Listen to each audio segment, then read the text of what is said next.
My encounter with the Palm Beach Police Department left me flustered. Palm Beach isn't an open society, and the police go out of their way to send the message that the island is for residents only. I needed a guide, someone who'd lived in Palm Beach who could teach me the ins and outs. That guide was Stephen Fraser Johnson, the great-grandson of Edward Meade Johnson, who, with his brother, started one of the most recognizable and successful names in American business, Johnson & Johnson. My great-grandfather was the founder of Johnson & Johnson with his brother, and then went off to form Meade Johnson in Evansville, Indiana. With that, my upbringing was tremendously privileged.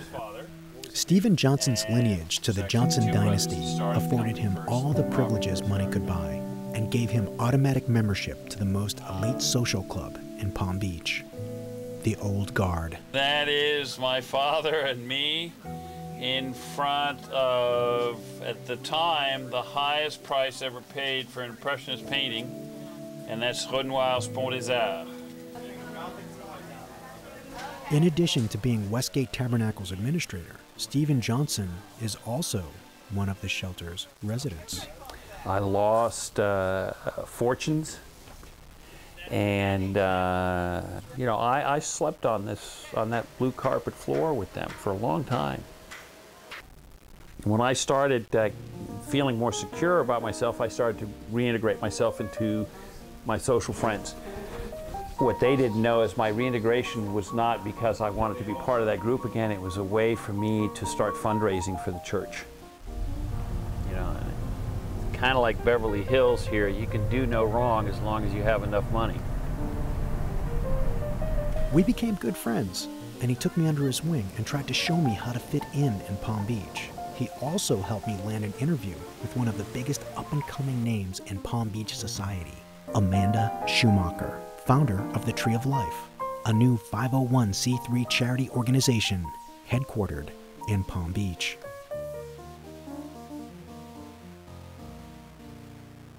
What can you do with a woman that her heart's been stripped so many times to bring up a vision of believing in the poor and the injustice and the widow?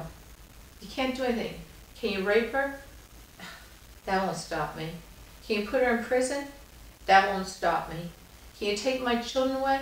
That won't stop me. Take my husband away? That won't stop me. After seeing all the pictures in Amanda's office of her with starving children from around the world, I was sure I'd found a socialite who'd throw a gala for Westgate.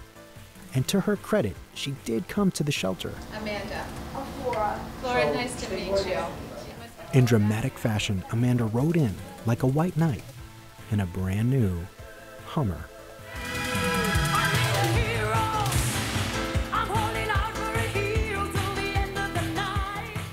Is what's causing the wars and the dissension and the divisions, and all countries are separating due to one commodity that's causing a real problem is oil.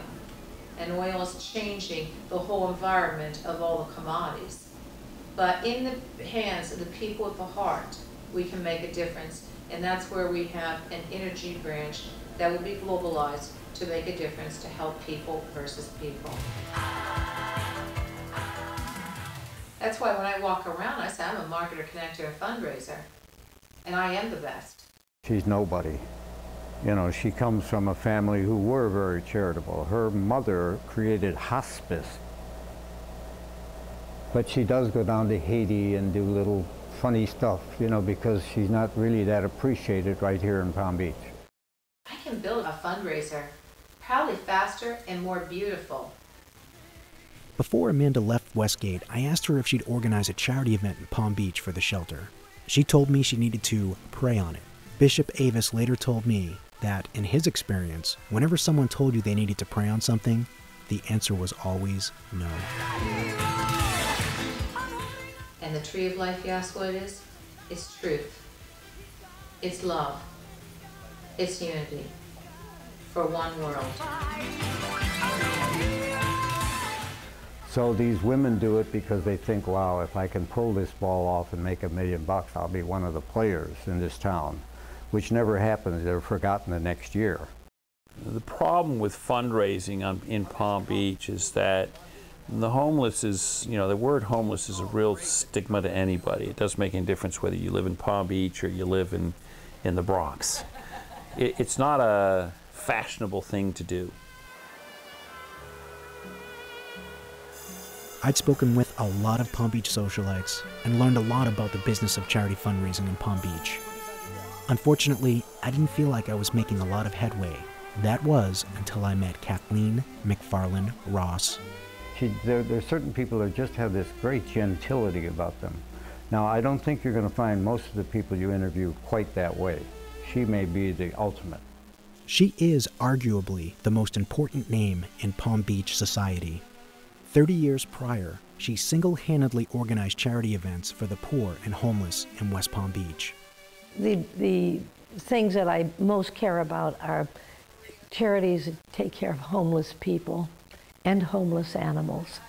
My heart goes out to anything or anybody who is homeless. I think it's the greatest tragedy in the world. Mrs. Ross did visit Westgate, but for whatever reason, she didn't donate. And although I was disappointed she didn't give any money to the shelter or offer to organize an event that had helped the church, she did invite me to her charity gala for Scotland.